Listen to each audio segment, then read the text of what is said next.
देखो हम लोग फिजिकल स्टेट ऑफ एल्डिहाइड और कीटोन्स के बारे में पढ़ रहे हैं, जिसमें सबसे पहले हम लोग देखते हैं फिजिकल स्टेट। तो जितना भी एल्डिहाइड और कीटोन होता है, दरअसल आज के डेट में जितना भी एल्डिहाइड और कीटोन होता है उसमें सिर्फ एक, और एक कौन है बताओ? HCHO। ये जो तुमको दिख रहा है दिस इज फॉर्मल्डिहाइड। सिर्फ फॉर्मल्डिहाइड जो होता है वो तुम्हारा गैस होता है। समझ में आई बात? सिर्फ और सिर्फ एक, और वो कौन सा है बताओ? फॉर्मल्डिहाइड। तो सिर्फ फॉर्मल्डिहाइड जो होता है वो गैस होता है, बाकी जितना भी एल्डिहाइड और कीटोन होता है वो सब का सब कलरलेस लिक्विड होता है, except formaldehyde. all the aldehyde and ketones all the aldehyde and ketones के जितना भी एल्डिहाइड और कीटोन होता है except formaldehyde, all the aldehyde and ketones are colourless liquid with pleasant smell. कैसा स्मेल होता है इसका? With pleasant smell. प्लीजेंट करने का मतलब अच्छा सा, विथ प्लीजेंट स्मेल मतलब कि अच्छा स्मेल या फिर बुरा स्मेल, बहुत ही अच्छा स्मेल। जितना भी एल्डिहाइड कीटोन होता है उसमें फॉर्मल्डिहाइड को छोड़कर बाकी सब जो होता है प्लीजेंट स्मेल के साथ होता है। एरोमेटिक एल्डिहाइड एंड कीटोन्स जो होता है, aromatic aldehyde and ketones are colourless liquid with colourless solid, sorry. Aromatic aldehyde और कीटोन जो होता है वो क्या होता है बताओ? Colourless solid with pleasant smell. यानी कि इसका स्मेल जो होता है वो अच्छे स्मेल में काउंट होता है। इसका जो स्मेल होता है वो बुरा स्मेल होता है या फिर बहुत ही अच्छा स्मेल होता है? बहुत ही अच्छा स्मेल होता है। जितना भी एल्डिहाइड कीटोन होगा उसमें, जैसे तुम फॉर्मल्डिहाइड की बात करो तो फॉर्मल्डिहाइड जो होता है वो कलरलेस लिक्विड होता है with which kind of smell? Pleasant smell. Colourless liquid with pleasant smell. Is it okay और नॉट? डेफिनेटली ओके यार, क्लियर है। अब हम लोग देख रहे हैं एरोमेटिक कीटोन्स के बारे में, सॉरी बॉइलिंग पॉइंट के बारे में। अगर हम लोग बॉइलिंग पॉइंट की बात करें तो बॉइलिंग पॉइंट तो इसका अच्छा खासा होता है, लेकिन याद रखना एमाइंस और अल्कोहल से कम होता है। क्यों? क्योंकि इसमें हाइड्रोजन बॉन्ड नहीं होता है। क्या तुमसे पूछा जाएगा कि क्या इसमें हाइड्रोजन बॉन्ड होता है क्या? नहीं। तो याद रखना इसमें कोई हाइड्रोजन बॉन्ड नहीं होता है। तो हाइड्रोजन बॉन्ड के गैर मौजूदगी की वजह से इसका मेल्टिंग पॉइंट, बॉइलिंग पॉइंट कम होता है। किससे? अल्कोहल, कार्बोक्सिलिक एसिड, इन चीजों से। लेकिन ज्यादा होता है किससे? तुम्हारा ईथर्स, अल्केन, हेलो अल्केन, क्योंकि ये इसमें पोलरिटी होने की वजह से डाइपोल डाइपोल इंटरेक्शन होता है। ठीक है, तो इसमें लिखते हैं ड्यू टू पोलर नेचर। किस नेचर की वजह से बात कर रहे हैं? ड्यू टू पोलर नेचर, की पोलर नेचर होने की वजह से, due to polar nature of aldehyde and ketones, dipole dipole interaction,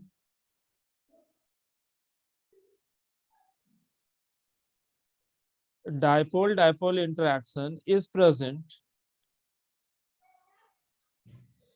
dipole dipole interaction is present in between, dipole dipole interaction is present in between their molecules। कि इसके molecule के बीच कैसा interaction होता है बताओ? Dipole dipole interaction. Due to polar nature of aldehyde and ketone, dipole dipole interaction is present in between their molecules. कि इसके molecule के बीच डाइपोल डाइपोल इंटरेक्शन रहता है, सो दैट जिस वजह से, so that aldehyde and ketones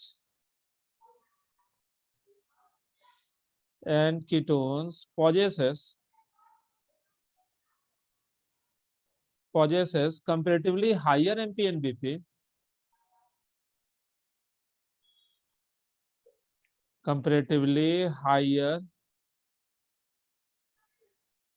melting point and boiling point, so that aldehyde and ketones possesses comparatively higher MPNBP, possesses comparatively higher melting point and boiling point than the haloalkanes, hydrocarbons and ethers of comparable molar mass.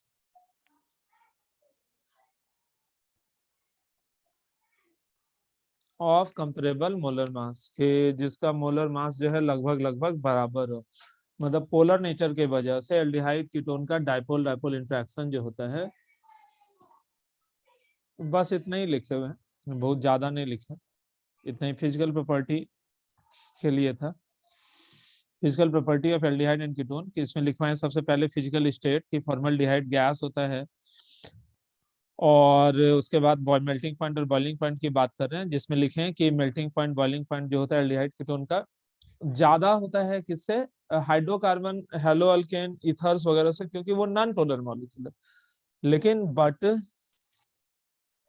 the MP and BP of melting point and boiling point किसका, but the melting point and boiling point of किसका, तुम्हारा alkanes, but the melting point and boiling point of किसका किसका किसका but the melting point and boiling point of क्या नाम हो गया, but the melting point and boiling point of aldehyde and ketones is higher than lower than is lower than the alcohols, amines and carboxylic acid, alcohols, amines and carboxylic acid of comparable molar mass। कि melting point boiling point जो होता है aldehyde ketone का ज्यादा होता है, किससे ज्यादा होता है, हाइड्रोकार्बन हेलो अल्केन्स ईथर्स इन चीजों से ज्यादा होता है। लेकिन melting point boiling point aldehyde और कीटोन का कम होता है किससे, अल्कोहल एमाइंस कार्बोक्सिलिक एसिड से। क्यों, क्योंकि इन सबों में तुम्हारा हाइड्रोजन बॉन्ड रहता है, लेकिन एल्डिहाइड कीटोन में स्ट्रॉन्ग हाइड्रोजन बॉन्ड नहीं बन पाता है, इस वजह से उसका melting point boiling point comparatively low होता है। among themselves यदि उन सबों में बात करें, among themselves as the number of carbon atom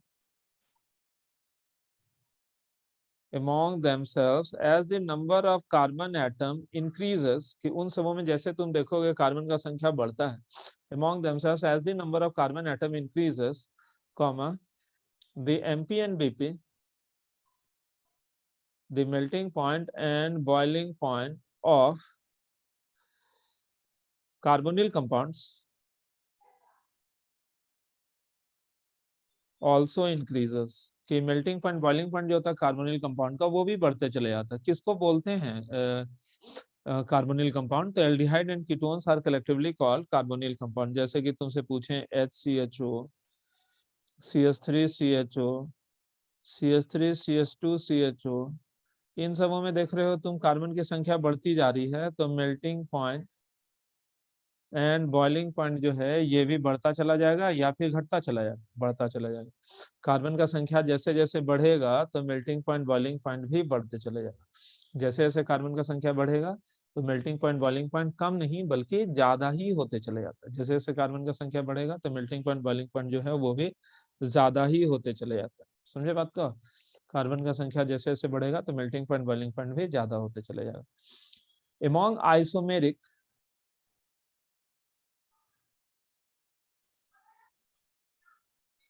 aldehyde and ketones के, आइसोमेरिक एल्डिहाइड और कीटोन की अगर हम लोग बात करें, among isomeric aldehyde and ketones, since ketones are more polar, क्योंकि कीटोन जो होता है, since ketones are more polar, क्योंकि कीटोन ज्यादा पोलर होता है, so that जिस वजह से ketones have comparatively a higher melting point than aldehydes, कि अगर एल्डिहाइड और कीटोन में कंपेयर करें तो कीटोन का मेल्टिंग पॉइंट जो होता है कंपैरेटिवली ज्यादा होता है। किसके रिस्पेक्ट में बताओ? एल्डिहाइड के रिस्पेक्ट में। एल्डिहाइड के रिस्पेक्ट में कीटोन का मेल्टिंग पॉइंट जो होता है वो कंपैरेटिवली ज्यादा होता है। क्लियर है? यदि हम लोग एरोमेटिक एल्डिहाइड और कीटोन की बात करें तो कीटोन का मेल्टिंग पॉइंट जो होता है वो कंपैरेटिवली ज्यादा होता है। किसके रिस्पेक्ट में? एल्डिहाइड के रिस्पेक्ट में। क्लियर है? जैसे कि हम बात करें C3H6O, इस सेम मॉलिक्यूलर फार्मूला के साथ तुम्हारा एल्डिहाइड भी हो सकता है CH3CH2COOH, और सेम मॉलिक्यूलर फार्मूला के साथ ये कीटोन भी हो सकता है, जैसा कि तुम लोग देख पा रहे हो। तो ये इसी मॉलिक्यूलर फार्मूला के साथ एल्डिहाइड हो गया और इसी मॉलिक्यूलर फार्मूला के साथ ये हो गया कीटोन।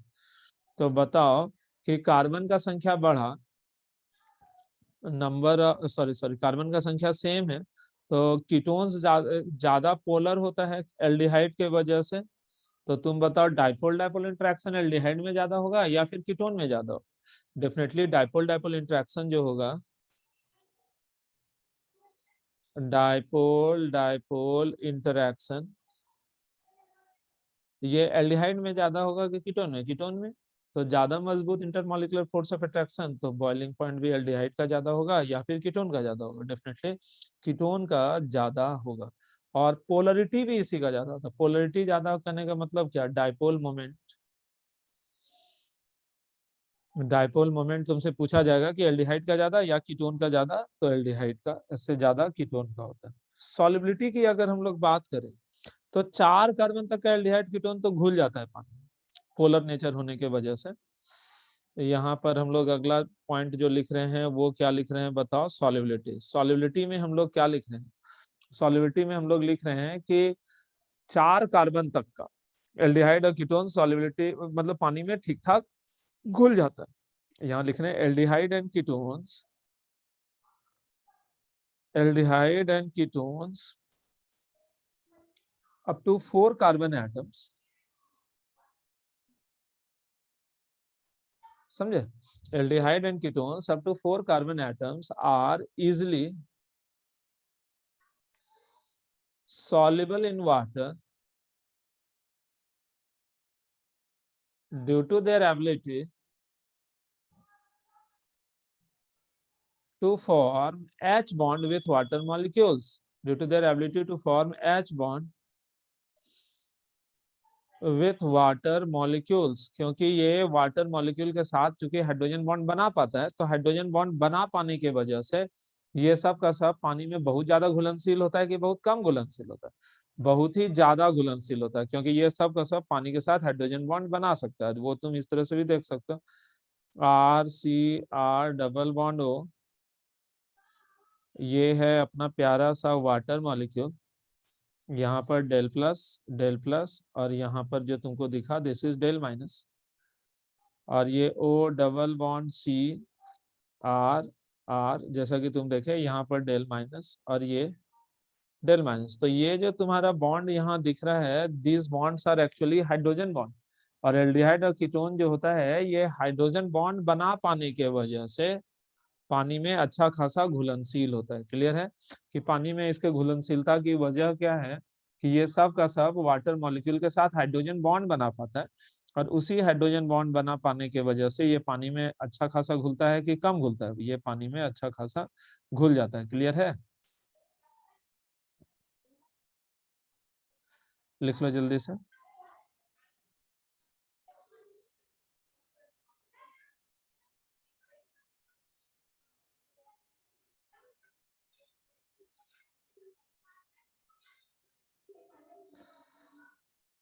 ये सब जितना भी कंपाउंड है, ये सारा का सारा कंपाउंड जो होता है वाटर में अच्छा खासा घुलता है कि कम घुलता है? ये सारा का सारा कंपाउंड वाटर में अच्छा खासा घुलता है।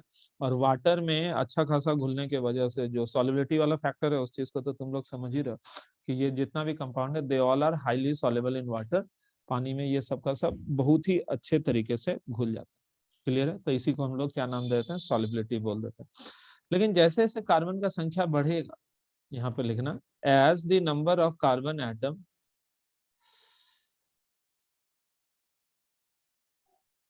as the number of carbon atom increases, कि जैसे जैसे कार्बन का संख्या बढ़ेगा, as the number of carbon atom increases, comma the solubility of aldehyde and ketone, the solubility of aldehyde and ketone in water also increases. समझे बात को? जैसे जैसे कार्बन का संख्या बढ़ेगा तो सॉल्युबिलिटी जो होता है एल्डिहाइड और कीटोन का पानी में वो भी बढ़ते चले जाता है कि घटते चले जाता है? वो भी बढ़ते चले जाते हैं। समझे कि कार्बन का संख्या जैसे जैसे बढ़ेगा, ओहो क्या क्या लिख रहे हैं, कार्बन का संख्या जैसे जैसे बढ़ेगा, as the number of carbon atom increase as the solubility of aldehyde and ketone in water decreases, water decreases. क्यों घट जाता है बताओ? Due to increment in non polar part, due to increment in non polar part, के polar part के increment की वजह से या फिर नॉन पोलर पार्ट के इंक्रीमेंट की वजह से? नॉन पोलर पार्ट के इंक्रीमेंट की वजह से उसका सॉल्युबिलिटी जो होता है पानी में घटते चले जाता है। जैसे कि तुम देखोगे C5H11CHO, C6H11CHO, C7H11CHO, इन सबों में कार्बन का संख्या बढ़ रहा है तो नॉन पोलर पार्ट का असर बढ़ते जाएगा, जिस वजह से सॉल्युबिलिटी जो होगा वो बढ़ते चले जाएगा या फिर घटते चले जाएगा। तो नॉन पोलर पार्ट का असर जैसे जैसे बढ़ेगा तो सॉल्युबिलिटी जो होगा वो घटते चले जाते हैं। क्लियर है? तो ये सब ना छोटा सा था फिजिकल प्रॉपर्टीज एल्डिहाइड और कीटोन का। तो एल्डिहाइड और कीटोन के केमिकल प्रॉपर्टी में तो फिजिकल प्रॉपर्टी में इतना ही था। इसके बाद जो हम लोग अगला टॉपिक पढ़ रहे हैं वो है केमिकल प्रॉपर्टीज। लिखो, हेडिंग देके लिखना केमिकल प्रॉपर्टी। जो लोग बाद में आए हो एक पेज जगह छोड़ दो और उसके बाद लिखो chemical properties of aldehyde and ketones. लेकिन वो हम आज नहीं पढ़ा पाएंगे, हम केमिकल प्रॉपर्टीज एल्डिहाइड कीटोन का कल से पढ़ाएंगे। संडे को खुला ही रहेगा, ठीक है? अब मंडे या ट्यूसडे को देखते हैं क्या होता है, ठीक है? तो अपना संभल संभल के रहना, मंडे या ट्यूसडे को थोड़ा एक्टिव रहना, ठीक है? रहने दो, आज अगले दिन से करते हैं, आज इतना ही है।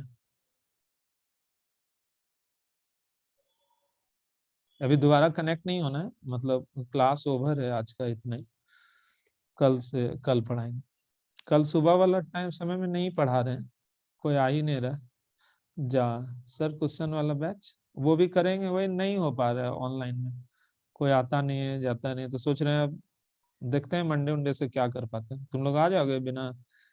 रुक जाओ, रिकॉर्डिंग मेरा कोचिंग तो बंद ही रहेगा जब तक सरकार नहीं खोलेगी, तब तक तो हम नहीं है खोलेंगे, समझे?